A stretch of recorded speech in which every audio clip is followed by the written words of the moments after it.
노아 시대에 사람의 죄악이 관영했답니다. 그런데 그 당시에 노아 한 사람은 하나님 앞에 의로웠고 하나님의 말씀에 순종했습니다. 홍수가 났죠. 노아가 구원받는 것은 당연한 일입니다. 이해할 수 있습니다. 그런데 성경을 보니 노아뿐만 아니라 그의 자녀들까지도, 짐승들까지도 다 구원을 받습니다. 대표성의 원리인 것입니다. 여리고성의 기생 라합이라는 여성이 있었습니다. 그가 선한 일을 했고 그가 구원을 받았습니다. 이해가 됩니다. 그런데 그의 가족들, 아들, 딸들, 그의 모든 사람들이 다 함께 구원을 받습니다. 대표성의 원리입니다. 그때에 아간이라는 자가 하나님의 말씀을 불순종합니다. 그리고 징계한 것들을 그가 인마에 포켓하죠. 그런 그가 심판을 받는 것은 당연한 일입니다. 그런데 성경에 보니까 그의 아들과 그의 딸들, 짐승들, 심지어 그가 머물렀던 장막들까지도 저기에 있는 악월 골짜기에서 돌무덤이 되는 것입니다. 여러분, 대표성의 원리가 아니고서는 이해가 되지 않는 사건인 것입니다.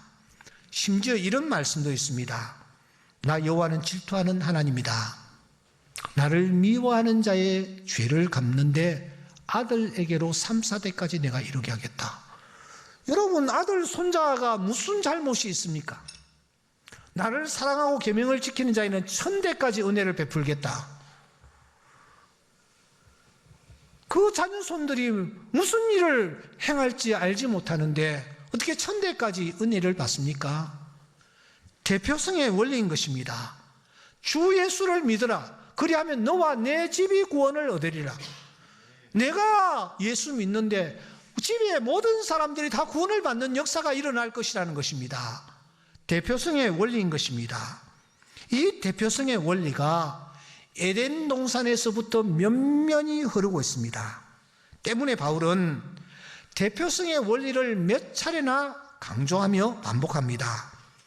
오늘 우리가 영광스러운 부활절을 맞이했습니다. 이 부활절은 대표성의 원리가 아니고서는 설명이 되지 않는 절기입니다. 이해할 수 없는 절기입니다. 아무런 의미가 없는 절기입니다. 그런데 공교롭게도 오늘 이 부활절을 맞이하여 우리가 로마서를 쭉 살펴나가고 있는데 이 대표성의 원리가 기록되어 있는 오늘 이 본문을 우리가 이 부활절 아침에 우리가 대하게 된 것은 큰 은혜요 축복이 아닐 수 없습니다. 이 메시지를 통하여 예수의 부활이 나의 부활임을 확신하는 은혜가 있기를 소원합니다.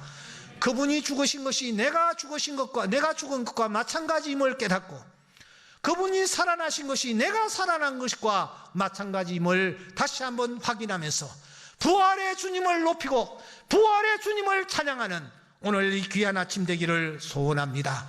로마서 5장 12절은 이렇게 시작합니다. 우리 한번 또박또박 같이 읽을까요? 시작. 그러므로 한 사람으로 말미암아 죄가 세상에 들어오고 죄로 말미암아 사망이 들어왔나니 이와 같이 모든 사람이 죄를 지었으므로 사망이 모든 사람에게 이르렀느니라. 본문을 보세요. 누군가가 죄를 지었답니다. 그런데 그 행위는 모든 사람이 죄를 지은 것과 마찬가지랍니다. 그럼 여기에 한 사람은 도대체 누구란 말입니까? 이어지는 14절에서 우리는 그 사람의 실명을 확인할 수가 있습니다. 아담입니다. 그렇습니다. 아담의 범죄였습니다. 그는 인류의 시조였고 그래서 모든 인류를 대표하는 자입니다. 그런 그가 범죄했다라는 것입니다. 그러면 모든 사람은 도대체 누구일까요? 그 모든 사람을 14절에서는 아담의 범죄와 같은 죄를 짓지 아니한 자라고 부연 설명을 하고 있습니다. 이 아담의 범죄와 같은 죄를 짓지 아니한 이 사람, 이 모든 사람은 도대체 누구일까요? 아담의 후예들입니다. 나를 포함한 인류 전체를 뜻합니다. 그러면 이 죄를 지은 한 사람과 이 모든 사람의 공통점은 무엇입니까? 공통점이 있습니다. 그것은 사망이 왕노릇한다라는 점입니다. 사망의 권세, 사망의 소나기에서 벗어날 수 없다라는 점이 공통점입니다. 직설적으로 표현하여 죽는다라는 거예요. 예외 없이 죽는다라는 것입니다. 왜 죽습니까? 그날 하나님께서 아담에게 말씀하십니다. 야, 나무의 실과는 다 먹지만 중앙에 있는 나무 먹지 말라. 먹는 날에는 내가 반드시 죽으리라. 그런데 아담이 어떻게 했습니까? 먹었습니다. 죄를 범했습니다. 죄를 범한 아담에게 나타난 표징이 무엇입니까? 반드시 죽으리라는 그 말씀이 그대로 응한 것입니다. 죄의 삭은 사망이요라는 말씀 그대로입니다. 여러분, 아담에게 사망이 찾아온 것은 그가 범죄했기 때문입니다. 그런데 우리는 그때 그 현장에 없었습니다. 우리는 아담이 범죄한 그 죄를 범하지 아니했습니다. 알리바이가 아주 분명합니다. 우리는 선악과를 따먹어 본 적도 없어요. 선악과 나무가 어떻게 생겼는지 보지도 못했어요. 나무에 달려있는 열매가 빨간색인지 노란색인지 아는 사람이 한 사람도 없어요. 우리는 그 현장에 없었습니다. 그런데 그런 우리에게도 사망이 찾아오는 거예요. 반드시 죽으리라는 말씀이 우리에게도 응하고 있는 거예요. 사망이 왕노릇하고 있는 거예요. 이것은 무엇을 뜻합니까? 이것은 무엇을 뜻합니까? 다시 로마서 5장 12절의 하반부를 보십시다. 굉장히 중요한 말씀인데 저는 여기에서 네 부분을 강조하고 싶습니다. 첫째는 이와 같이라는 말은 마찬가지로 똑같이 그런 뜻이죠. 여기 모든 사람은 아담이 지은 죄를 짓지 아니한 사람, 모든 사람, 나를 포함합니다. 특히 여러분, 죄라는 단어를 쓰면서 죄들이라고 하지 않고 죄란 단수를 사용하고 있습니다. 한 가지 지었던 죄에 초점을 맞추고 있는 것을 놓치지 마셔야 합니다. 더 중요한 것은 지었으므로 시제가 과거형입니다. 과거에 지었던 어떤 죄에 초점을 맞추고 있습니다. 그렇다면 이 말씀은 도대체 무슨 뜻입니까? 이와 같이, 누구와 같입니까? 아담과 똑같이 그런 뜻입니다.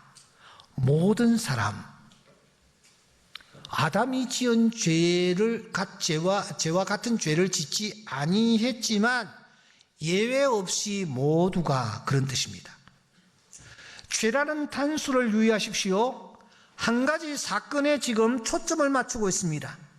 과거 시제입니다. 그러니까 여러분, 지금 어떤 사건을 염두에 두고 이 말씀이 주어지고 있습니까? 두말할 필요도 없이 저 옛날 에덴 동산의 선악과 사건입니다. 그 사건에 내가 참여했다라는 거예요. 아담이 죄짓던 자리, 그 선악과를 따먹던 그 자리, 불순종했던 그 자리에 내가 있었다라는 뜻입니다. 아담만 선악과를 따먹은 것이 아니라 나도 그 자리에서 선악과를 따먹었다라는 것입니다. 때문에 우리 모두가 죽음을 피할 수 없는 자가 되었다라는 것입니다. 아담은 모든 인류의 대표자로 하나님의 말씀에 불순종하며 죄를 범했는데 우리 모두가 다 공범자로 그 현장에 있었다라는 겁니다. 성착취, 퇴로범, N번방 사건을 놓고 모두가 충격을 받고 있습니다. 조주빈이라는 주범이 붙잡혔죠. 그리고 여기에 동조한 자들도 속속히 지금 붙잡히고 있습니다.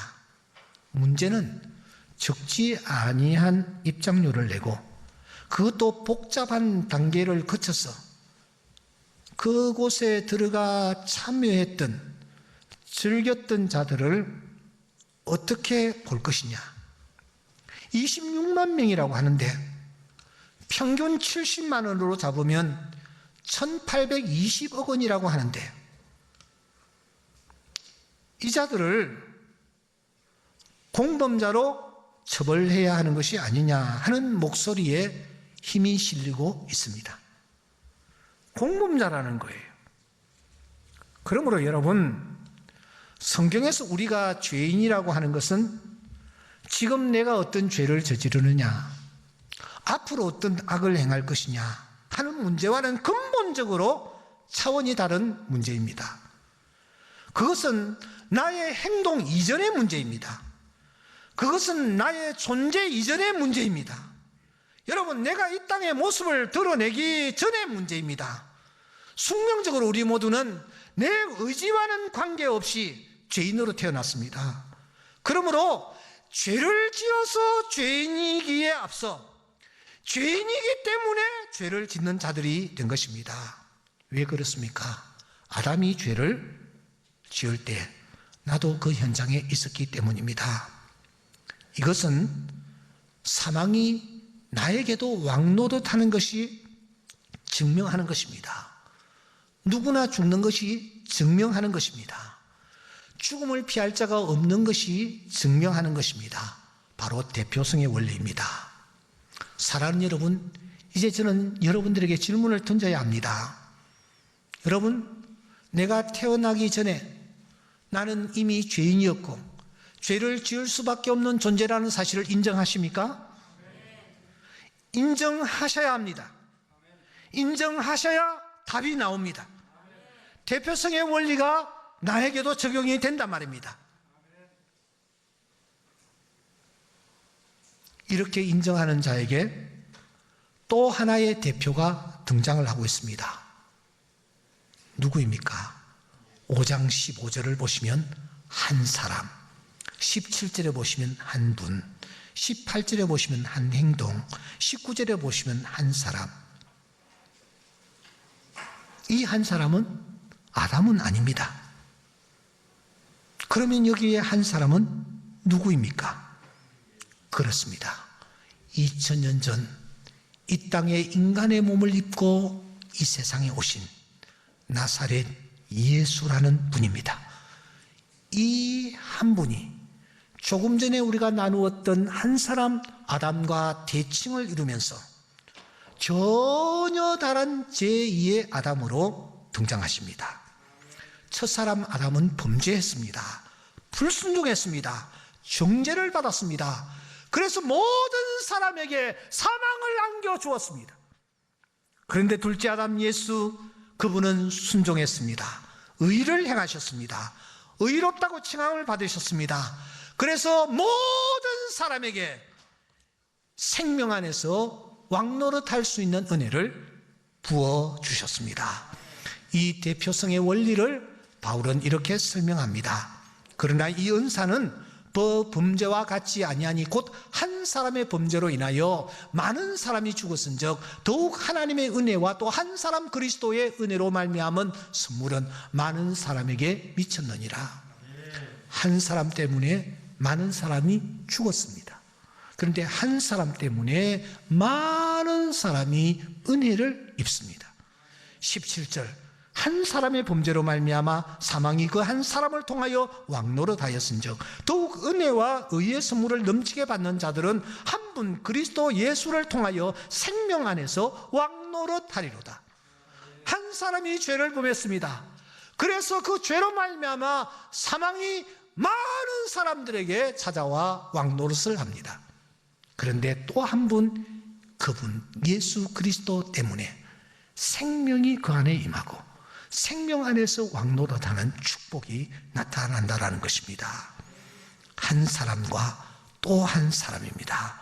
사망이 왕노릇하고 생명이 왕노릇하는 놀라운 일입니다. 무엇을 통해서 이 놀라운 일이 일어납니까? 골고다 십자가를 통해서 이 일이 나타났습니다. 사랑하는 여러분, 2000년 전 골고다에 십자가가 세워졌습니다. 그 현장에 내가 있었나요? 나는 없었습니다. 분명히 나는 그 현장에 없었습니다. 그런데 하나님은 있었다고 말씀하십니다. 에덴 동산 범죄의 현장에 내가 있었듯이 골고다 그 십자가 현장에 내가 있었다라고 하십니다. 그때 그분이 십자가에 못 박히고 달리셨습니다. 그때 나도 함께 달렸답니다. 나도 함께 피를 흘렸답니다. 나도 함께 죽었답니다. 대표성의 원리 때문입니다. 하나님께서 그렇게 보시는 것입니다. 그래서 바울은 이 사실을 이렇게 선언합니다. 내가 그리스도와 함께 십자가에 못 박혔나니. 바울 사도는 예수를 생전에 보지 못했던 자예요. 그런데 그가 말하기를 내가 그리스도와 함께 십자가에 못 박혔다고요. 이어서 말합니다. 예수 그리스도의 사람들은 육체와 함께 그 정욕과 탐심을 십자가에 못 박았느니라. 예수 그리스도의 사람들, 오늘 우리 모두가 다 십자가에 못 박았느니라고 말씀합니다. 그렇습니다. 무슨 뜻입니까? 우리가 그 십자가 현장에 있었습니다. 우리가 못 박혔습니다. 그래서 우리는 죽었습니다. 그래서 그것으로 모든 것이 끝나버렸습니까?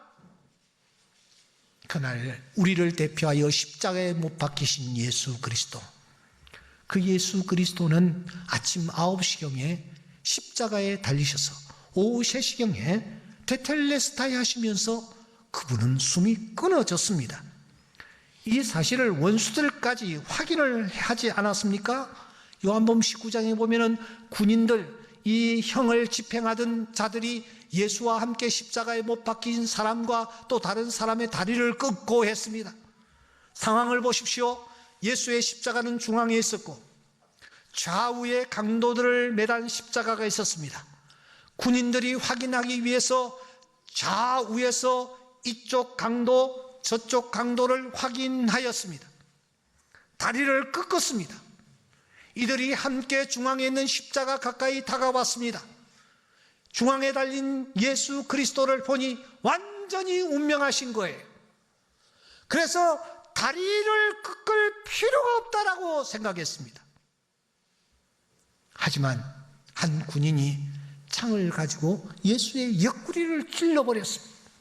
그때 피와 물이 나왔습니다. 피와 물이 나왔다라는 것은 의학적으로 그 사람이 완전히 죽었다라는 것을 증명하는 좋은 자료가 됩니다. 여러분 집에 가셔서 바늘을 가지고 찔러 보십시오. 아무리 찔러도 피와 물이 구분되어 나오지 않습니다. 살아있기 때문이에요. 그러나 일단 숨을 거두면 피와 물이 분리가 되는 것입니다. 예수님이 완전히 운명하셨다라는 것을 이 성경이 증언하는 것입니다. 예수의 시신은 무덤에 뉘어졌고 돌은 임봉되었고 군사들은 삼엄하게 경비를 하기 시작합니다. 그 누구도 돌문을 열고 들어갈 수가 없습니다. 도둑질해갈 강 큰 자도 그 당시에 없었습니다. 모든 것이 다 끝난 듯해 보였습니다. 그런데 안식 후 첫날 사흘이 지난 그날 새벽 막달라 마리아가 무덤을 찾았죠. 웬걸 시신이 보이지 않는 거예요. 누가 이 시신을 도둑질해 갔을까? 그 생각과 함께 슬픔이 찾아왔고 두려움이 찾아왔고 그래서 이 여인은 무덤 밖에서 울고 있었습니다. 울지 않을 수 없었기 때문입니다. 시신에 향유를 좀 발라드리고 싶어서 달려갔는데 말입니다. 바로 그때 열려진 무덤 안에서 천사의 음성이 크게 들립니다. 어찌하여 살아있는 자를 죽은 자 가운데서 찾느냐? 여기 계시지 않고 살아나셨느니라. 이 놀라운 이 메시지 앞에 이 여인이 몸을 돌려보니 바로 그 뒤에 부활하신 주님이 마리아를 바라보고 있는 것 아닙니까? 그리고 그 주님의 입에서 부활하신 주님 첫 음성이 마리아야 였습니다. 주님이 땅 위에 계시면서 많은 사람들을 접했습니다. 그런데 진정으로 주님을 사랑했던 여인은 이 막달라 마리아였습니다. 예수님이 고난을 받으실 것을 알고서는 이 여인이 값비싼 향유를 가지고 왔었고 주님의 몸에 그 향유를 부었고 그리고 자기의 머리털로 주님의 발을 씻어드리는 정말 가슴 뜨거운 헌신을 이 여인은 보여주었던 것입니다. 그녀의 입에서 단 한 번도 주님 사랑합니다라는 그런 표현을 한 적이 없습니다. 그러나 가장 주님을 사랑했던 여인 막달라 마리아였기에 부활하신 주님께서 자신의 영광스러운 모습을 누구에게 제일 먼저 보여줄까? 부활하신 주님께서 자신의 첫 음성을 누구에게 들려줄까? 누구를 제일 먼저 만나고 부를까? 마리아였던 것입니다. 마리아야, 마리아야. 마리아에게 자신의 모습을 보이신 주님은 성경대로 죽으시고 성경대로 다시 살아나신 그 주님은 게바에게 보이시고 500여 형제에게 일시로 보이시고 그러면서 40여일 동안 땅 위에 머물면서 때로는 생선을 발라주시기도 하고 때로는 떡을 구워주시기도 하고 때로는 숯불을 피워주시면서 당신이 살아계신 생명의 주관자임을 온 세상에 보여주셨던 것입니다. 주님은 분명히 살아나셨습니다. 우리의 구원자로 다시 살아나셨습니다. 때문에 이 주님의 부활을 놓고 옥스퍼드 대학교의 교수이며 로마사의 저자인 사학자 토마스 아놀드 박사는 이렇게 말합니다. 나는 여러 다른 시대의 역사에 대해서 연구하고 저자와 기록들의 증거를 고찰해 보았다. 그중 예수께서 죽으셨고 죽은 자 가운데서 다시 살아나신 사건보다 더 완전히 증명될 수 있는 사건이 인류 역사에는 없다는 사실을 확신한다. 사랑하는 여러분, 그 주님께서 오늘 아침 사망의 권세를 깨치시고 부활하셨습니다. 무덤 문을 활짝 여셨습니다. 이 예수의 부활이 오늘 나의 부활이 되는 줄 믿습니다. 왜냐하면 내가 그 옛날 에덴 동산에 있었듯이 내가 골고다에 있었기 때문입니다. 아담의 범죄에 내가 동참했듯이 이제는 십자가의 죽음과 부활에 내가 동참하고 있기 때문입니다. 이 부활의 주님을 우리가 믿음의 눈으로 바라볼 때에 주님께서 사망의 권세를 깨치시고 부활하셨듯이 우리 주의 귀한 자녀들은 우리 삶의 현장에서 부활을 맛보며 부활의 기쁨을 누리는 하나님의 귀한 자녀들 되어질 줄 믿습니다. 이 주님을 믿음의 눈으로 바라보며 오늘의 시련과 어려움들을 극복하고 믿음으로 다시 한번 일어서 세상을 향하여 힘있게 나아가는 주의 귀한 자녀들 될 수 있기를 주의 이름으로 축원합니다.